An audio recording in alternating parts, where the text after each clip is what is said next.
먹으면 올라간다. 맛집 탐방. 요즘 맛집 탐방이 인기다. 연인이나 친구와 함께 SNS 소개되는 맛있는 음식을 찾아서 여행을 떠나는 게 MZ 세대 친구들의 유행인 것 같다. 밥 먹었냐라는 질문이 흔한 한국인들의 인사말인 것처럼 얼마 전까지만 해도 음식은 배부르게 하는 것 이상의 의미를 지니지 않았다.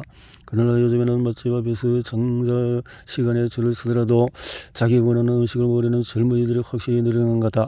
아무도 이런 변화는 다양성과 혁신, 고급과 저렴 사이의 조화를 찾는 데에 대한 신세대의 욕망에서 비롯된 것인지 모르겠다.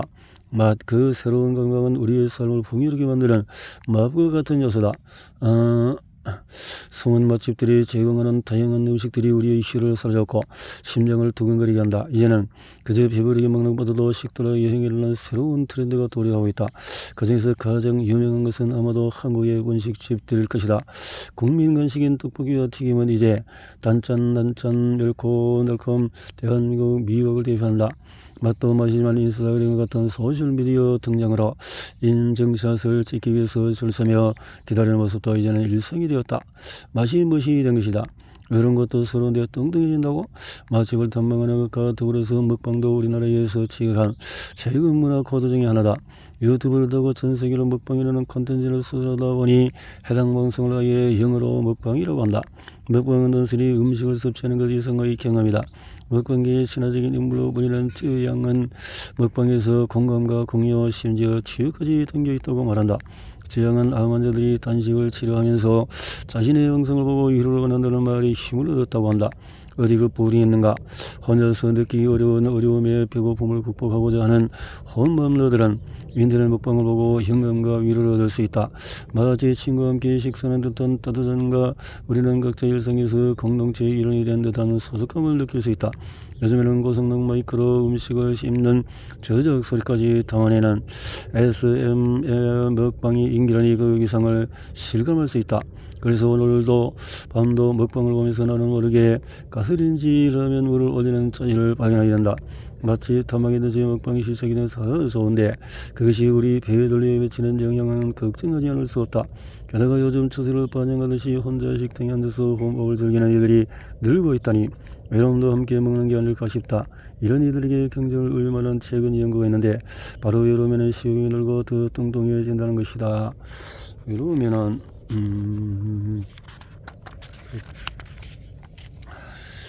서러운데 칼로리보다도 더 위험한 게 혼밥이다. 옥시토신을 올리면 식욕이 감소하고 당뇨병이 예방된다고 했는데 사실 그 먹는 것 자체가 옥시토신을 올리기도 한다. 지금까지 발표된 연구 중에서 지방 말고 탄수화물이든지 초콜릿 같은 음식을 먹으면 옥시토신 외에도 세로토닌 등이 분비되는 것 자체가 우리에게 즐거움을 준다는 결과도 있다. 사실 인류가 비만을 걱정이 시작한 게 최근의 일이며 언제 다시 먹을지 모르는 음식을 기회가 될 때에 마구 입속에 국이 넣는 미덕이 있었던 적이 얼마 전이었다. 비만으로 인한 걱정, 질환을 걱정하게 된 건 한강의 기적을 통해 산업화와 도시화를 완성한 80, 90년대 이후의 일이었다. 따라서 식욕을 높이는 것은 생존을 위해서 매우 중요한 일이었고 적당히 배가 나온 통통한 체형은 부위의 상징으로 여기던 시절이 있었다. 그래서 옥시토신을 올리기 위해서 무차별적으로 많은 탄수화물을 섭취해야 할까? 물론 아니다. 세상이 바뀌었다. 우리는 점점 외로워지고 점점 뚱뚱해지고 있다. 오히려 우리는 먹으면서 불행해야 한다. 옥시토신을 올리는 식사, 노예의 만찬. 옥시토신을 올리는 가장 좋은 음식은 앞에서도 언급했듯이 장내 미생물의 먹이가 되는 섬유질이 많이 함유된 채소이다. 따라서 식사할 때 반드시 채소를 함께 먹는 것을 규칙으로 삼는 것이 좋다. 채소 역시 탄수화물이다. 옥수수, 통조림, 가공한 채소, 생으로 먹거나 살짝 삶아 먹는 것도 좋다. 그리고 옥시토신이 생성될 때 이러한 펩티딜, 글리신, 알파, 아미드, 비타민 C가 중요하기 때문에 시트러스 계열 과일을 먹는 것이 좋다. 뿐만 아니라 비타민 D 역시 옥시토신 생성에 도움이 된다. 옥시토신 식사법. 옥시토신은 음식과 관련이 없다. 음식의 종류만큼이나 식사 방식도 중요하다. 함께 음식을 나눠 먹으면 옥시토신이 올라간다. 같은 장소 같은 테이블에서 음식을 먹더라도 각자 시킨 메뉴를 먹는 것이 아니라 함께 전골 같은 음식을 먹거나 서로의 메뉴를 나눠 먹으면 옥시토신 분비가 촉진된다.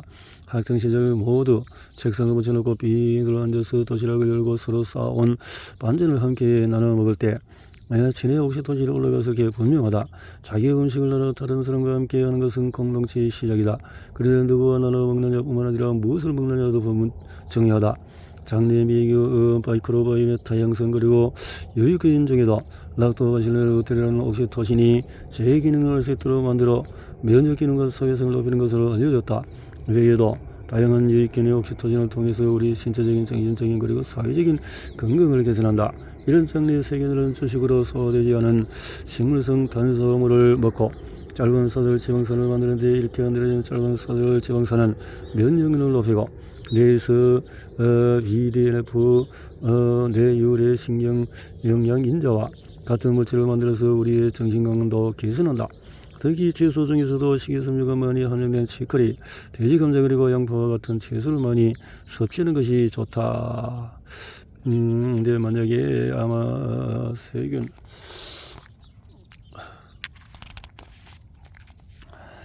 비타민 결핍은 다양한 질환을 이어질 수 있기 때문에 조치의 처방에 따라 별도의 영양제를 먹는 것도 좋다. 이제 음식의 섭취도 중요하지만 무엇을 먹는 것뿐만 아니라 누가 먹는 것도 중요하다. 그 식사에서 보글보글 오늘 저녁은 장을 다스리는 자 옥시토신을 지배한다. 장을 다스린다. 이게 웬 뚱딴지 같은 소리라고 방문할지 모르지만 앞서 서천에 했던 것은 배아프들은 우리 속담으로 설명을 했다. 마이크로바이옴은 오늘 가을께서 가장 중요한 핫한 주제 중에서 하나이다. 우리 인간의 몸을 구성하는 세포에서가 약 30조라면 장에 살기는 박테리아 수는 38조 개에 이른다. 우리 몸의 세포로 다친 것보다도 그 수의 박테리아가 우리 장 속에 살고 있던 것이다. 게다가 이 38조 개의 박테리아는 약 1000개 정도의 서로 다른 종으로 구성되어 있다. 현계간 종모이터 형성을 보여주는 셈이다. 박테리아 면면을 분석하면 인간이 가진 유전자보다 약 100에서 150배의 유전자를 가지고 있으니 박테리아가 내 속에 살고 있는 건지 아닌지 그래서 알쏭달쏭 해진다 는 건데요. 자, 이제 장을 다스린다. 그래서 뚱보 마이크로바이옴에 전해진 충격적인 사실은 내가 저 마이크로바이옴에 관심 있는 것은 뚱보균 때문이다. 2014년 사이언스에 올린 이 연구는 유전자가 100% 동일한 일련성 쌍둥이도 비만한 사람이 있고 날리는 사람이 있는 이유를 과학적으로 밝힌 것이다. 다시 말해 쌍둥이에서 비만한 사람은 똥과 날씬한 사람은 똥에서 서식하는 마이크로바이옴을 실험용지에게 이식했다니 비만한 사람의 마이크로바이옴을 받은 지는 등들이 뚱뚱해지고 날씬한 사람의 마이크로바이옴을 받은 지는 똑같이 날씬해졌다는 연구다. 내가 처음 이 논문을 읽었을 때 속으로 에이 말도 안 되라고 생각했는데 체형을 정하는 요인이 매우 다양하기 때문에 연구자가 실험 조건을 엄정하게 제한하지 않아서 생긴 오류 정도로 이겼다. 그런데 어디 해당 논문을 자세히 보니 실험은 매우 엄정한 조건을 따라다는 사실을 알게 되었는데 게다가 실험의 후속 과정은 정말 흥미로운 결과를 보여주었다. 뚱뚱한 사람의 마이크로바이옴과 날씬한 사람의 마이크로바이옴을 이식받은 지들을 같은 공간에 살게 했더니 비만한 쥐들이 날씬해지기 시작했던 것이다. 이게 뭐야? 이게 쉽게 다이어트가 된다고? 논문을 보다 자세히 읽어보니 그제야 연구자의 의도를 알 수 있었다. 쥐를 사육하는 것은 화장실에 따로 있는 것이 아니라 이렇게 쥐들이 그냥 여기저기 똥을 막 싸고 그 똥에 들어있는 마이크로바이옴이 다른 쥐들의 입에도 들어가게 되면서 서로의 장내 세균들이 뒤섞였다.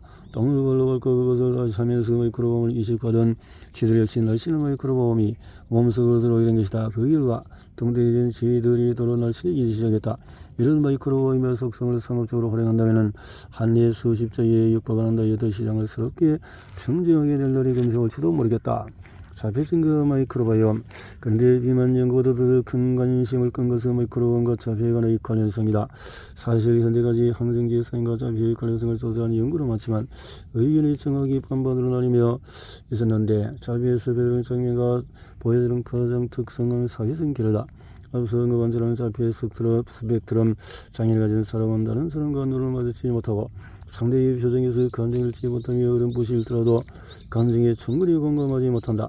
자폐 옥시토신의 상호관계를 이미 설명한 처럼 체내 옥시토신 분비가 낮거나 옥시토신 소형체의 변이가 생긴 개인은 공감 능력이 떨어질 뿐 아니라 자폐의 스펙트럼 장애로 나아갈지 소지가 담불하다. 지금까지 알려진 옥시토신 소형체와 관련된 여러 유전자가 존재하는데 이 유전자정에서 얼마나 많은 변이가 있느냐에 따라서 증상이 어떨지 알 수가 있다. 그럼 왜 항생제 치료는 자폐의 증상 관련과 관련이 있을까? 바로 마이크로바이옴 때문이다. 자폐, 습폐, 드럼 장애가 있는 사람은 약 70% 정도가 장애를 갖고 있는 것으로 알려져 있다. 그래서 장 문제를 개선하기 위해서 자폐아에게 항생제를 처방해서 일부 자폐 증상이 좋아지는 연구가 있다. 이유는 간단하다. 종류에 상관없이 모든 항생제 치료는 장애에 있는 대부분의 박테리아를 죽이기 때문이다. 애리조나 지역의 연구팀은 자폐, 습폐, 드럼 장애를 갖고 있는 아이들에게 먼저 2주간 항생제 치료를 진행한 후에 정상인의 장내 마이크로바이옴을 약 7에서 8주 걸쳐서 새롭게 이식한 다음에 결과를 관찰했다.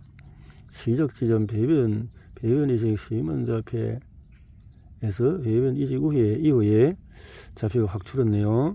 시작 지점에는 이렇게 했는데 배변 후에 임상적 자폐에서 정상 수치가 많이 낮아졌는데 결과는 말대로 충격적이다. 장어 증상이 80%가량 좋아졌을 뿐 아니라 자폐 증상 역시 일부 개선되었다. 2년 후에 같은 연구팀은 마이크로바이옴을 이식받은 아이들을 2년간 추적 조사했는데 연구에 참여한 18명 중에서 상당수가 자폐 증상이 아예 없어지거나 격리해졌다는 후속 결과를 발표했다. 18명 중에서 배변 샘플을 제공한 16명의 장내 마이크로바이옴을 살펴봤더니 여러 종류의 장내 세균총 중에서도 비피도박테리움 프레보텔라가 훨씬 증가한 것을 확인할 수 있었다. 이 말은 장내 마이크로바이옴의 변화만으로도 자폐, 습폐, 드럼 장애를 가진 아이의 장 트러블 뿐만 아니라 사회성이 획기적으로 개선되었다는 뜻이다. 장을 지배하기 위해서 싸움을 바꿔라. 그러면 자연스러운 질문이 생긴다. 마이크로바이옴의 변화는 당연히 자폐, 습폐, 드럼을 가진 사람이 아니라도 부족한 사회성을 개선하지 않을까? 이미 일부 국내 대학에서 이렇게 연구를 진행하고 있다. 그렇다고 우리가 모두 마이크로바이옴을 이식받아야 할 필요는 없다. 매일 먹는 삼시세끼를 바꾸는 것으로 충분하다. 마이크로바이옴이 장에서 원활하게 활동할 수 있도록 돕는 음식은 의외로 평범하다. 마이크로바이옴이 섭취하는 주요 음식물은 탄수화물, 따라서 소장에서 흡수되지 않고 대장까지 가는 탄수화물을 섭취하는 것이 중요하다. 대장까지 가는 탄수화물은 바로 채소와 식이섬유, 평소 채소 섭취를 늘려하는 이유가 바로 여기 있다. 도치는 가공식품 섭취를 줄이는 것이다. 셋째로 라이프스타일을 건강하게 바꾸는 것이다. 규칙적인 운동과 금연, 충분한 수면, 체중 조절 등이 장내 환경으로만 건강하게 만들어준다. 규칙적인 운동 중에는 가능하면 숨을 바르게 걷게, 그리고 근력 운동을 반드시 포함하는 것이 좋다. 물론 개인의 관절 상태를 고려해서 운동 종목을 선택해야 하고 옥시토진을 높이기 위해서도 혼자보다는 다른 사람과 함께 운동하는 것이 좋다. 음주와 흡연은 장애의 치명적인 습관이다. 너무 당연한 이야기 때문에 이 부분에 대해서는 자세한 설명을 생략하겠다. 충분한 수면과 시간 제한 다이어트도 장 건강에 절대적으로 필요한 조건이다. 이 두 가지는 특별히 중요한데 최근에 수면 습관을 깨는 불규칙한 식사 습관, 그리고 늦은 저녁에는 먹는 과도한 야식 문화가 장 건강과 이성적인 수면 패턴에 매우 나쁜 영향을 미치기 때문이다. 탄수화물의 화학식을 보면 알겠지만 포도당이라는 게 사실 탄소에 물 분자가 붙은 모양이다. 밤에 탄수화물을 많이 섭취하고 자다가 깨는 이유는 소변을 보기 위해서인데 야식으로 먹은 탄수화물이 몸에서 분해되고 나온 물이 배출되기 때문이다. 그뿐 아니라 탄수화물은 혈중 인슐린을 올리는데 인슐린이 올라가면 각성이 일어나서 제대로 된 수면을 이룰 수가 없다. 그렇다면 탄수화물은 나쁘고 단백질은 괜찮을까? 단백질은 장이 소화하는 데 훨씬 많은 에너지를 쓰기 때문에 이와 장이 쉬지 못하고 계속 일을 해야 하므로 야식으로 과다한 단백질을 섭취는 더 나쁠 수가 있다. 마이크로바이옴과 옥시토신이 사회에 미치는 작용기전과 그 효과는 매우 유사하다. 일단 장내 마이크로바이옴을 적이는 항생제를 복용하면 체내 옥시토신 수치가 등대로 떨어지고 이와 함께 사회성도 감소한다. 마이크로바이옴 중에는 락토바실러스 루테리 같은 유익균은 옥시토신 분비를 늘릴 뿐만 아니라 사회성 역시 좋게 한다. 사실 락토바실러스 루테리는 사회성뿐만 아니라 항암과 항염증, 물론 항우울 면역력, 항비만 및 신체의 체력을 개선한다. 이런 효능은 모두 옥시토신의 효능과 묘하게 겹친다. 그런 만약에 옥시토신 수용체가 없는 동물을 대상으로 락토바실러스 루티를 복용하면 동일한 효과가 나타날까? 재미있게도 옥시토신이 제대로 작용하지 않을 때는 락토바실러스의 상처 시력 면역 역할이고 항비만 효과가 급격히 감소하거나 전혀 나타나지 않았다. 그런데 옥시토신과 락토바실러스 모두 부교감 신경을 끊어버리면 효과가 급감했다. 이런 흥미로운 연구 결과는 최근의 명상과 운동 심지어 전기 자극을 통한 부교감 신경 자극의 우울증을 포함해서 다양한 정신질환에 영향을 미친다는 연구 결과도 무관하지 않은 것 같다. 결국 장을 다스리는 옥시토신을 지배한다는 말이 과언이 아니다. 장이 좋아지면은 옥시토신도 도움이 된다. 이렇게 됐네요.